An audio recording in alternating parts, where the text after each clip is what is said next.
Solstice is back in Destiny 2, and with it some new lore and stories connected to these new rewards.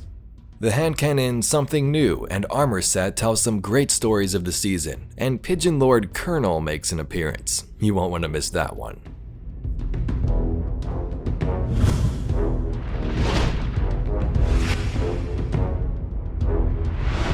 Welcome on in there everybody, hope you're having a great day, and let's jump into these stories of the season. Events in Destiny are always interesting and have their own stories tied to them. Solstice memorializes the tower and celebrates the return of the Traveler after the events of the Red War. In previous years we've discussed lore like the European Aerial Zone, where Ikora and Warlocks just decided to lift up an island for us Guardians to have some fun on. Today though, let's begin with the Condescend Armor Set. The helmet here shows us Lord Shaxx and Ikora Rey watching a struggling fire team in the Crucible, and they make a bet on the next match. Shaxx shakes his head as he watches the Crucible match play out on screen. Bravo Team's Warlock has been revived by their ghost 3 times in 30 seconds, and by the look of things, they're on their way to a 4th. It's a shameful display, and the rest of Bravo Team seems to be getting fed up with it. Tough match, huh? Shaxx turns to see Ikora Rey, her eyes fixed on the screen as well. Tough for that Warlock's team. Shaxx sighs. They've eaten a full shotgun blast to the chest, a hunter's knife to the face, and even got disintegrated by their own grenade. Ikora replies absently. Bet you 500 glimmer that they rally. Shaxx tilts his head at her. Are you serious? I'm always serious, she replies with an arched brow. After a moment, Shaxx nods. Alright, I'll take that bet. They turn their attention back to the match. The Warlock is caught in an explosion, revived. Impaled on a glaive, revived. Falls off the edge of the arena, revived. And then, they land a headshot, and another, then another. They stick close to a member of Bravo, drawing fire so their teammate can release a fusion rifle burst into their opponent. Shaxx watches in awe as the Warlock shapes their light into a flaming sword and takes to the sky, raining fire down on Alpha Team. When the smoke clears, Bravo ekes out a narrow victory. How did you know? Shaxx asks as he hands the glimmer to Ikora. That Warlock stayed in the match, she replies. Never bet against someone who won't quit. In the arms, we catch up with an Elixni outcast trying to forget his hateful past and crimes and taking up knitting. 801 assists them. Namrask moves his forearms near the loom, though he dares not touch it. He fears that one with skills as paltry as his would sully its mechanisms. He can still scarcely believe that he is allowed to be this close to it at all. Well, asks a digital voice from over his shoulder. What do you think? He shuffles to the side, making eye contact with 801, the exo who invited him to view the loom. An impressive machine, difficult to master, I think. Synthweave can be finicky, Ada admits. She crosses the small room to look upon the loom herself, but the results are well worth the effort. Why, Namrask begins, mustering his nerve. Why did you invite me here? It was thanks to your people that the loom exists at all, she replies. And Ido tells me you're a weaver. That surprises Namrask. Ido makes a habit of avoiding him, and he always thought she disliked him, not that he could blame her if she did. I am, he says, and then almost inaudibly, now. He bows his head in silence and shame. Ada says nothing for a moment, then turns to glance wistfully at the loom. When the Black Armory's forges were lost, I felt that I no longer knew who I was, and so I had to reinvent myself.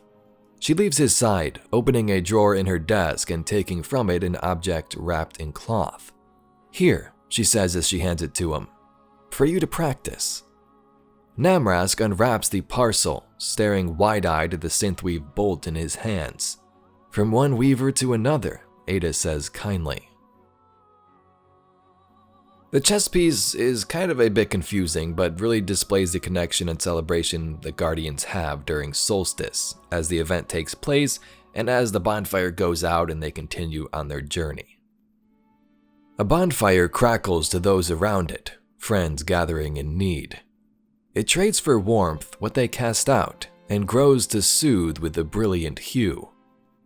A bonfire roars to those around it, friends cheering the flames higher. It burns away shadows and brightens the night, a refuge from which to look to the horizon. A bonfire whispers to those around it, friends bonded by revelries now past. Morning ignites the horizon, and dawn makes clear the road. Friends now ride, sparrows astride, no longer a shadow behind. They vanish into the sun. In the boots, different characters give their reviews of Solstice. Amanda Holliday's Solstice Roundup. See what the defenders of the last city think about the new festivities. Vanguard Commander Zavala. Each of us has faced and overcome so much. Sometimes that can feel like a sacrifice or a price, but it's a lesson to remember and learn.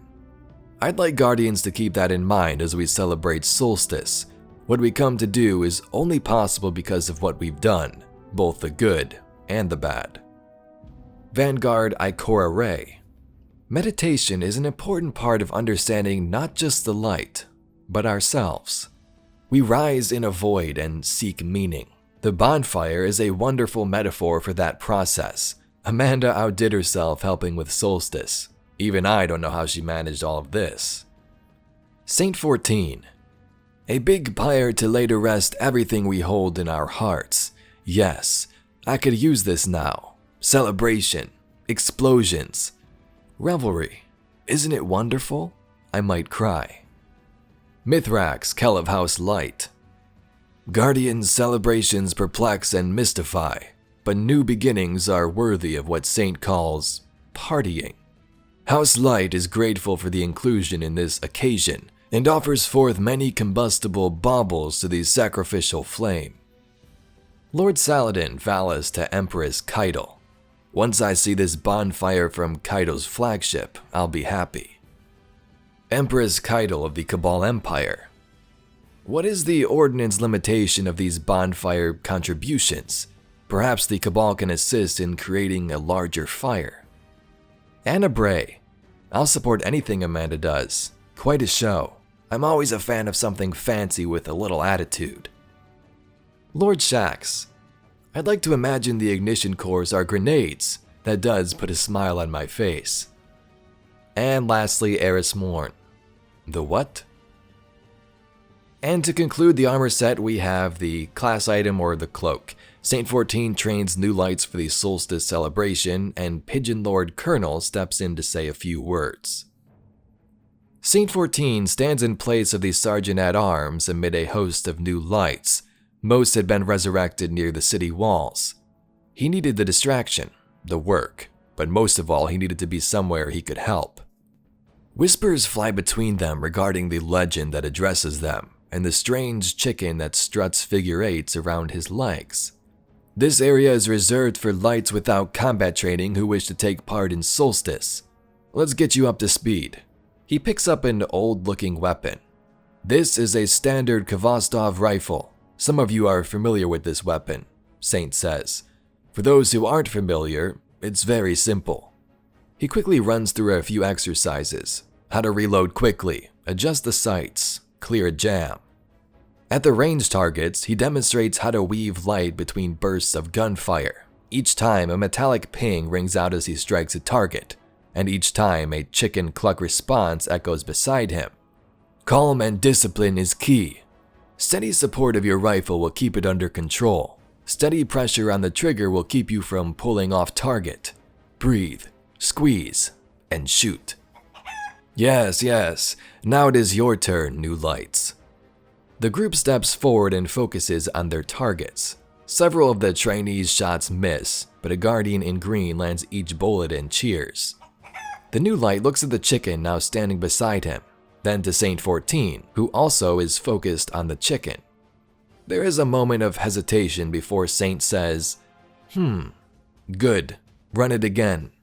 I did it perfectly, the new light complains flaccidly. Saint steps forward and puts a hand on their shoulder. Perfection doesn't guarantee success. Perfection is subjective, new light. That's why we train. But I hit every one. Saint 14 nods to the chicken, who stands tall and mighty, feathers sharp and puffed against the waning morning light. Colonel the Pigeon Lord says do it again. I wouldn't argue. In the Something New hand cannon lore, Eva visits Banshee and has a conversation about his workshop if he ever gets bored of creating the same weapons for the Guardians. Do you ever tire of the work? Asks Eva Levante. Banshee 44 looks up from his workbench. Eva often crosses in front of his kiosk on her walks to and from the bazaar, striking up conversations with him in passing when she does. He briefly wonders if they've had this particular talk before. He wouldn't put it past her to simply let it play out and spare him the embarrassment of not remembering it. Can't say that I do, Banshee replies cordially. Memory's not so great. Each gun feels like a new one. Eva nods as she takes a sip of tea from the mug in her hand. It's just that I see Guardians deliver parts to you all the time, and you seem to construct the same gun for them repeatedly. Are they not satisfied with what you provide? Banshee chuckles. Maybe. He leans on the bench, looking at the various weapon components strewn about his shop. It's a bit like Solstice, now that I think about it. That seems to pique Eva's interest. Oh? She asks, eyebrows raised. Guardians bring me scraps, pieces of guns they dismantled, Banshee explains, and I turn them into something new. Not always what the Guardian was hoping for, but they hold on to that hope and keep bringing me parts. Eva smiles. Same interaction, different outcome. Yeah, I guess you could say that. How wonderful, Eva says cheerfully. She raises his cup to him and walks back to the courtyard. Definitely had that talk before, Banshee says to himself, but he never tires of it. So there you have it, Guardian, some tales from the Solstice armor and the Something New hand cannon. In some lore sets, you have like one story that continues throughout each piece of armor, and then in others you have different tales like these, where it focuses on a different part of the event, different characters, and shows you more of their personality. If you got to this part in the video, I thank you very much for watching, and if you'd like to see some more just like it, please be sure to subscribe to the channel. Thanks for watching, and we'll catch you all in the next video.